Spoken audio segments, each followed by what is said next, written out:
Hey everyone. You know, I did a video on the job yesterday, not yesterday, but on the job basically late last year, around last year, I believe, where, and I've talked about this in text as well, of what is the lustful milk gag? What is it?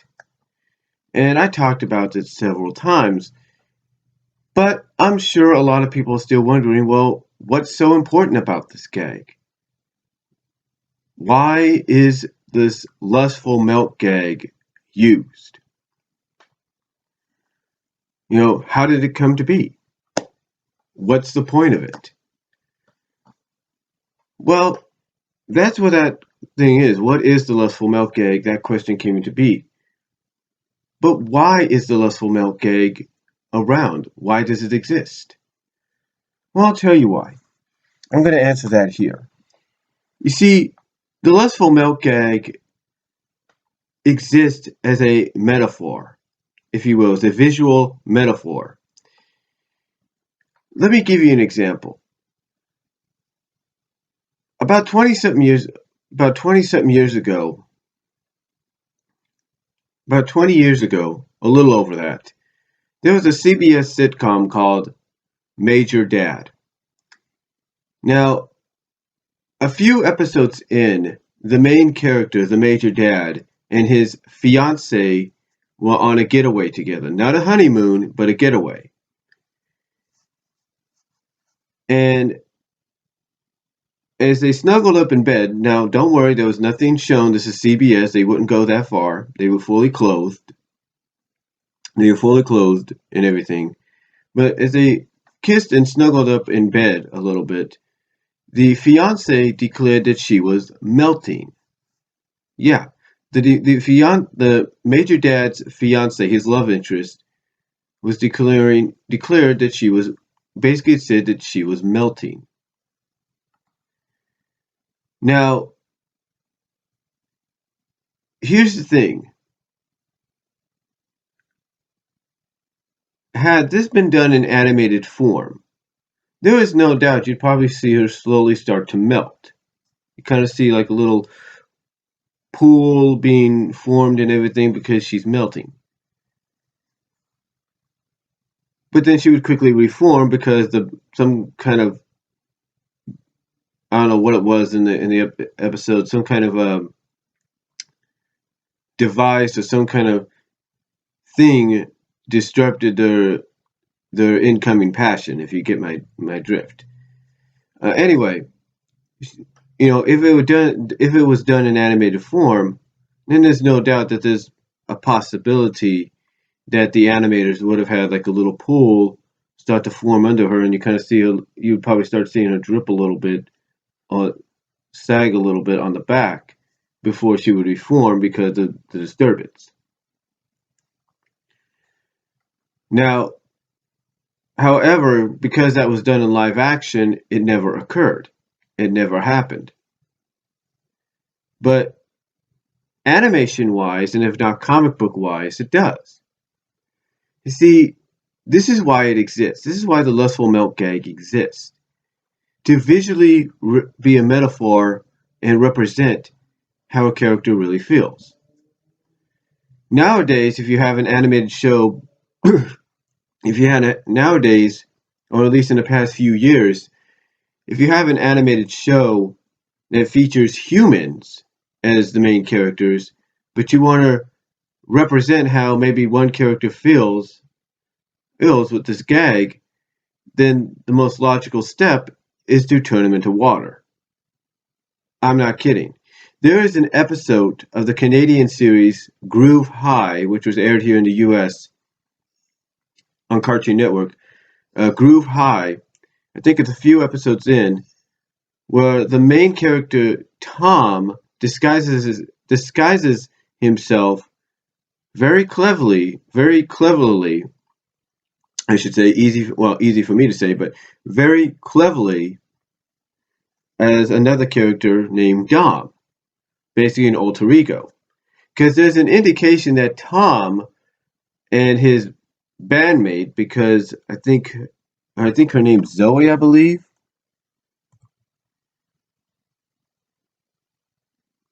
I think her name's Zoe or something. But his bandmate have a thing for each other, that there might be more there than just friendship. Basically, long story short, as he disguises himself as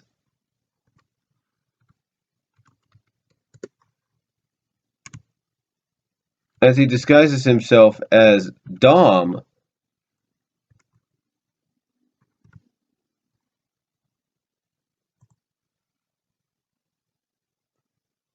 as he disguises himself as Dom, he sees his friend.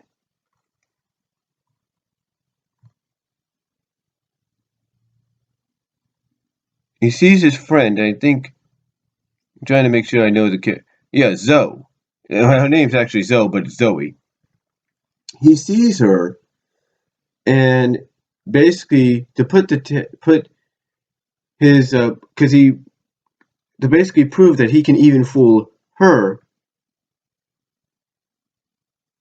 if you will, he can even fool her into not recognizing him under the disguise.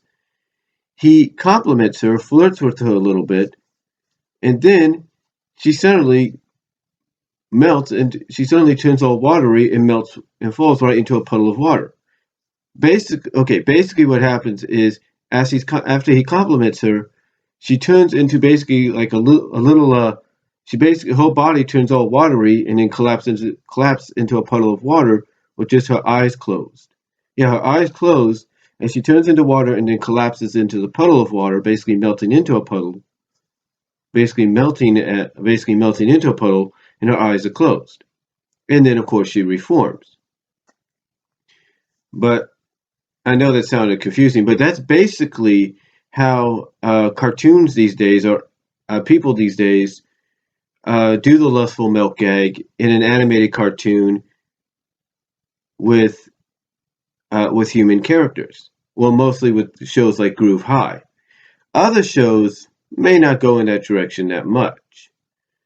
Captain Flamingo didn't really go in that direction that much because there's an episode where he and his friend Elizabeth are trying to help another friend, get the attention of another female character, and so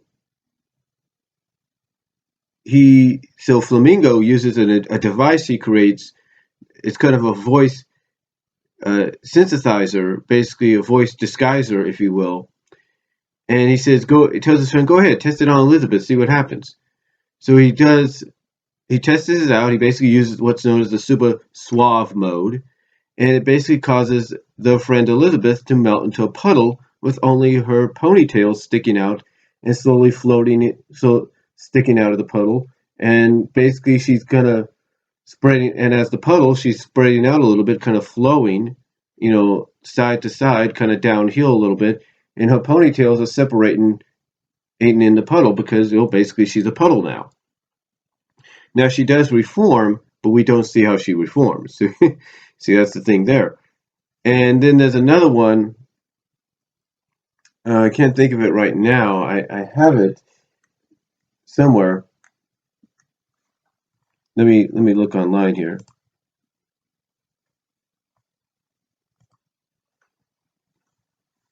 But there's another one. It's also out of Canada.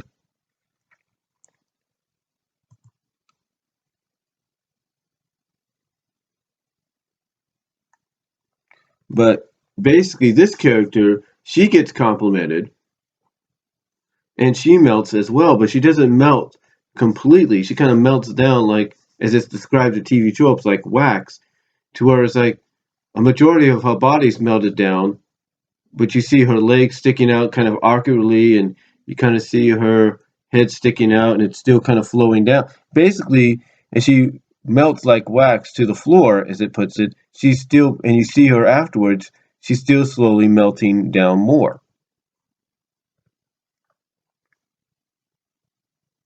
Let's see, Sidekick. That's the episode. That's the show's Sidekick. the character's named Vanna, and basically describes that she melts like wax. Basically, she melts into a puddle, but you kind of see her still in the process of melting on the floor because, like I said, her legs are awkward and everything. She's still melting down a little bit.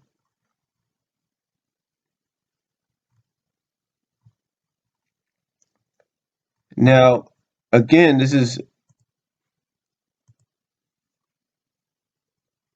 now again.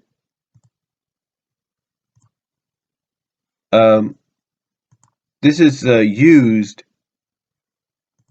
again, like I said, the lustful milk gang. The reason why it exists is, like I said, it's a metaphor. Now there are other indications, like you know, that kind of get mistaken a little bit. Like in in the Flipper cartoon, they did have a Flipper cartoon, I think it was out of another country. You have one of the main antagonists get fooled by another character. It's a female antagonist who basically is like ugly or something. I'm not. It's depicted as ugly or not attractive. Disguises herself as being an attractive jellyfish or something. And he basically, according to the thing, does a lustful milk egg as well. But all he does is like kind of does the wave. It's like his body goes from side to side, but we don't see him melt. That's not a lustful milk egg. Let me correct that. That's not a lustful milk egg. That's not a lustful milk trope or anything. That's just like a deflation, if you will. Same with the episode of The Mask at the end. You have this character called Kaboom, and the mask basically strips her of her. I know it sounds weird, right? Basically strips her of her outfit, and you don't see it, but you see. But apparently, the two cops, the two antagonist cops, if you will, that are always after the mask, see her boobies, and yeah, they do, but they don't. You don't see it. It's done where you see her back, but you don't see her front. And basically, they do a lustful milk gag as well, but it's not a lustful milk gag. It's a deflation. Is what it's called. It's called a lustful deflation. Okay, that's the big difference. A lustful milk gag, in the terms of cartoons, is basically where a character melts into a puddle. No matter if it's a full meltdown, complete meltdown, it's a partial meltdown, or whatever, it happens. Now, some might say, well, how can that be? Well, when when the characters do it like that, and to do the body waving back and forth, that's like a deflation. That's like a balloon deflating. Okay, that's like a balloon deflating. So it's nothing. It's nothing on that situation. So it's basically not in that same category. A lustful milk egg is when a character completely melts, either completely melts as a puddle or melts down into a puddle with into a partial puddle where like let's say with that Vanna character, when you see them, they're still in the process of melting, although they don't completely melt, the rest of the way. But that's what it is. Another good example of this is one of the early interpretations being Swooner Crooner. In that, and that's a Porky Pig cartoon. But in that cartoon, you have this Frank Sinatra like rooster swooning all the hens. And there's one hen, she's a black and brown hen, if you will. She gets swooned to the point that she melts into a rippling puddle. Yeah, she melts into a rippling puddle with a little red frills left on top, but she melts into a rippling puddle. And she's only reformed when a Bing Cosby like bird or rooster, or whatever, pigeon, comes and basically competes or starts competing with the Frank Sinatra one. Another indication would be the plain Daffy cartoon. When the Mata Hari kisses Daffy, he melts into basically a complete liquid, sort of like a flat piano, flatwise, if you will, but it's basically he melts into a puddle, and even though you see him, it looks like he got hit by ran over by a piano or something or a steamroller, and he's going down the stairs. Basically, he goes down into the cracks, but he only reforms when the Mata Hari, he quickly kind of reforms himself, kind of rewinds himself, if you will, to stop the Mata Hari from getting the secrets, if you know what I mean, or any kind of military secrets.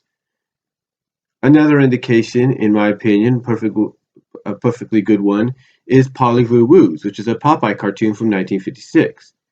Now, this is one of the more tunier ones because it seemed that no matter what happened, no matter what got said, it occurred. You know, when at the beginning, when this international television character is telling Olive and all the other ladies watching that their eyes are like limpid pools, her eyes turn into limpid pools. So you kind of get the gist of where this is going. Anyway, at the end of it, after after Bluto is revealed to be a fake international, because Olive, because here's the catch of this: it's announced at the end of the program that Olive is watching that the international could show up at any time that night at their house to take him out on a date. So Bluto overhears this outside of Olive's house, takes advantage of it. Like I said, Bluto sees this, takes advantage of it, and almost fools. But like I said, almost ends up fooling Olive and Popeye until Popeye eats his spinach during a sword fight and ends up revealing him to be the fake. Because I think Popeye pretty much kind of figured out at the end that something's not right here. Something seems a little too familiar. So anyway, long story short, Popeye ends up eating another can of spinach. After Olive compliments how wonderful he is, he ends up eating another can of spinach. He ends up becoming an international like guy himself, kisses Olive on the hand, she turns all red, steam comes out of her ears, and then she says she feels like butter in his hands, and as she says this, she's melting into a pool of butter. She's melting into a pool of butter to the point that after she's completely melted, all you see is her smiling face on the top of the puddle, and it's just flowing down the floor with little dry spots appearing at the beginning of the puddle and at the end of the puddle. Even one that, as you get closer to the cartoon fading to black, one dry spot that's close to her eyes, if you will. But yeah, she completely melts down into a pool of butter that flows down the floor to end the cartoon. Now, the more useful version of this gag came, believe it or not, in Tiny Toons and Animaniacs. You had Buster do it basically in the Looney Beginning, the pilot episode for Tiny Toons, after getting kissed by Babs, who disguised her, who kind of giving Buster an example of what she can do, kind of impersonate and all that. After Babs kind of impersonates Jessica Rabbit, if you will, he ends up doing it. So he ends up being the first in the show. But female-wise, Babs is the first, and she does it at the most awkward time. And this, even for me, kind of gets me. Now I don't know if this is a version of Lustful Milk Gag that's basically out of admiration, which I guess it is. But after she sees the Tiny Toon characterizations of Prince Charles and the late Princess Diana, she compliments something about royalty, and she ends up melting into a pink puddle. And she remains that way even after her friends run through her. Yeah, her friends end up running through her. You see, what happens is, like I said, she ends up melting into a complete pink puddle, and then after that, her friends follow suit after the royal couple, and as they're following suit after the royal couple, they end up running through her, and you see like little spots of her splatting everywhere until after her friends are so far away, she ends up reforming back into herself. Now she does this again in the final Tiny Toons episode, which is the Christmas special, well, at least one of the final ones. The final one, actually, when one thinks about it, is Night Ghoulery, and even before that, the Spring Break one. So the Chris from I guess my regular episodic wise, Wonderful Tiny Toon Christmas is the last episode. But anyway, she ends up melting into a puddle right through her clothes to the point that as she becomes a puddle, like I said, she melts right through her clothes, and all that's and it's all that's left of her after she melts into a puddle is her clothes on top of her puddle form and her eyes falling down and landing on top of a puddle form as well. Yeah, she melts at the end of the Christmas one after Buster gives her his Christmas gift to her, which is a kiss. She ends up melting into a puddle, melts right through her clothes. Her clothes fall on top of her puddle form, and her eyes fall on top as well. So she ends up doing it. Now, of course, you have other characters as well. Plucky's done it about twice. He's done it in the Acme Bowl. He's done it in Pluck Tracy. So he's done it. But I'll get to those reasonings in a minute. Well, at least the Acme Bowl one. So Tiny Toons actually revived it in a sense. Now I don't know if any other show before that revived it, but Tiny Toons revived it. And then Animaniacs took it upon themselves to do it even more. Uh, in one of the first episodes of shorts called Space Probe, Dot is kind of abducted. Well, her and her brothers are already abducted, but is taken by some aliens to another portion of the spaceship with a machine that projects the person's thoughts onto the screen. So they project Dot's thoughts onto the screen, and when Dot suggests, "Hey, this is pretty cool. How about this thought?" And all of a sudden, you see looks like a muscle-bound or buffed-up Mel Gibson-like character on the screen that she's hugging. She ends up melting into a puddle. She ends up and here's what's funny though: she ends up steaming a little bit when as she's melting, and she melts into a white puddle with only her ears flopped it, with only her ears remaining, and her flower that goes between her ears remaining on top, and the little a machine that they put on her head falls down on her, and then the aliens have to lift it up to see because they're pretty much confused, going like, "What did we do? Did we kill her or something like that?" So they have to lift up that little helmet, and then that's how she reforms. But of course, the most noted one out of this all is Minerva Mink. Now, Minerva, well, she's not alone in this. She's not alone in this. In the first one, which was Moon over Minerva, in her first one, which is Moon over Minerva, which production wise is actually the second one, but air wise, broadcast wise, is the first one. The nerdy geek called Wilford, he ends up melting into a puddle after she flirts with him a little bit, or teasingly flirts with him, and he melts completely into a puddle, and all that's left on the puddle is his head, and he's still able to talk. But when she does it after encountering his werewolf alter ego, yeah, because Wilford's a werewolf, we find this out later. She ends up melting into a complete puddle to the point that she doesn't talk. She doesn't talk at all. She ends up basically being a complete puddle to the point that Wilford, in his alter ego, has to pick her up like a wet towel and wring her out just to restore her. Yeah.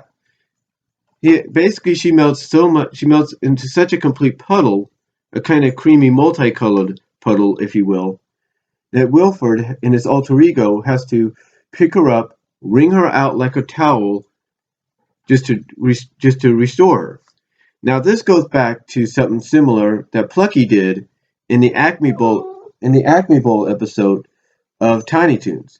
You see, after being fondled or seduced by a an attractive perfecto prep female, in a hot tub, if you will. Yeah, they do a hot tub scene here with them showing with the Perfecto Prep guys showing Plucky the benefits of being at the what being part of the school would be. Well, basically the benefits, what benefits he would get being part of the school. And after being teasingly flirted or fondled with by this attractive Perfecto Prep female, he ends up melting into a green puddle in the hot tub, and is only reformed when Roddy, which is the main leader of the Perfecto Prep School, scoops him up in a cup and pours him out. Yeah, because the next time we see him as in that puddle form, we only see his eyes on the puddle, and he's just like kind of on top of the hot tub, just like he's a part of it. And like I said, the Roddy character has to pull him up with reform him by scooping him up in a cup and pouring him out. And that's a portion of the lustful milk gag that I call a permanent lustful melt. Let me explain. Like I said, that this is what I call a permanent lustful melt. The lustful melt gag, or a permanent lustful melt, a PML, if you will, a permanent lustful melt. And basically, what that is where a character, like let's say Minerva in Moon Over Minerva and Plucky in Acme Bowl, melt into such a complete puddle that it takes somebody else to reform them.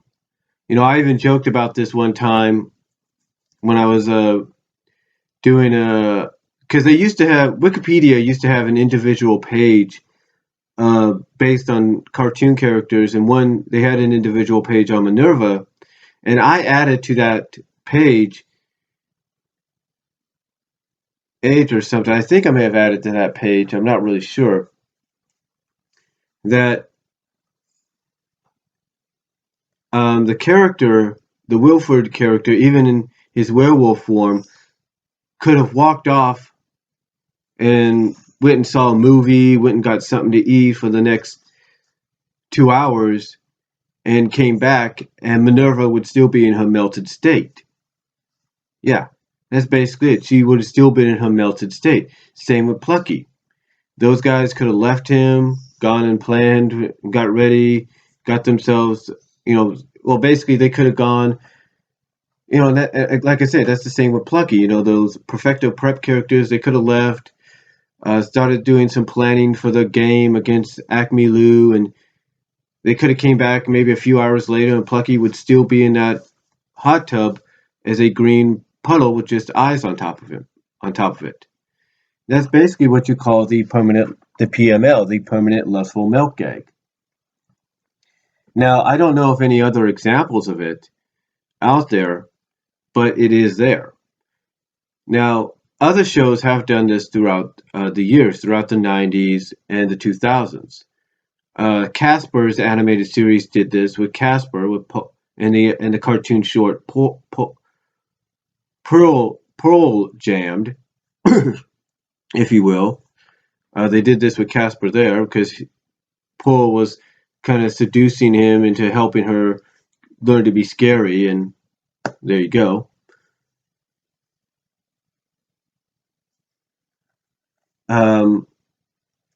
You've had this as an example. I'll give you another example. They use this because I'm surprised they don't bring this up at Bonkers, because Bonkers did this one time in Ski Patrol. I'm sure somebody listening will add that to TV tropes. So they've used this gag throughout. They used it in the Quack Pack episode, Heavy Dental with Huey, where he's melted into a steaming puddle of water when he sees Agent X, who he doesn't know is a gyroid android at the time.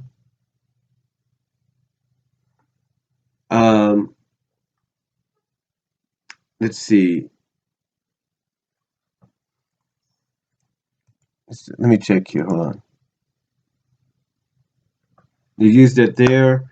They used it in Droopy Master Detective with the character. Let me see if I get this right. with the character Rumpley in the Screwball Squirrel short called A Screwball Romance when he sees a cute poodle named Fifi. They do this in Spliced to Patricia when she sees El Rado during the Amazon episode.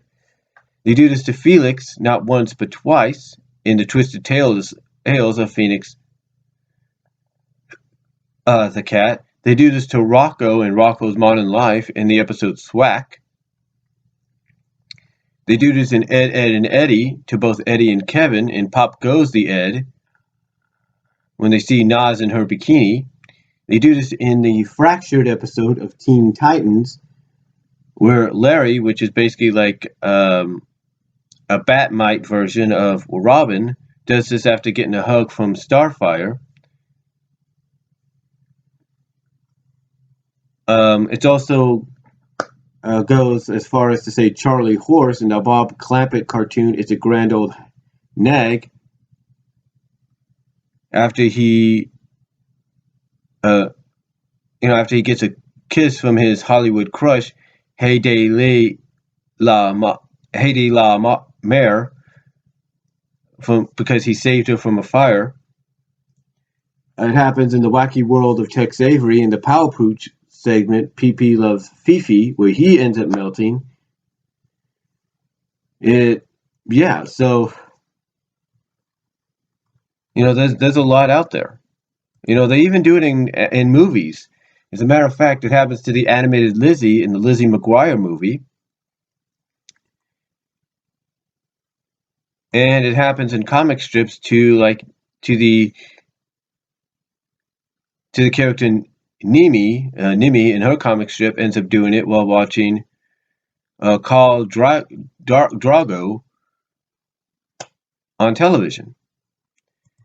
I think they should also add in comic strips if they want to add it in. It does happen sort of to Minerva Mink in one of her comic book stories where she's shopping at the mall and she ends up doing it there as well. But it's like her neck's the only thing, her head and neck are the only ones remaining after she completely melts a little bit, and she's asking, is it haunted here, or is it just the guy she sees?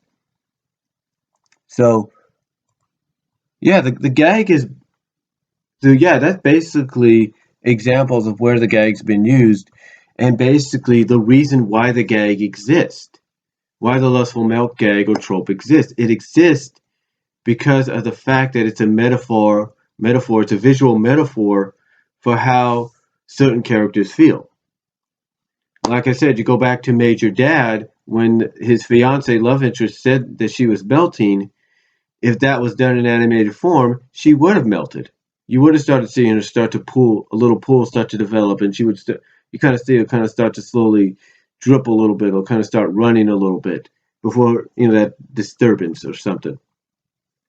So basically, that's why the lustful milk gag exists in media today.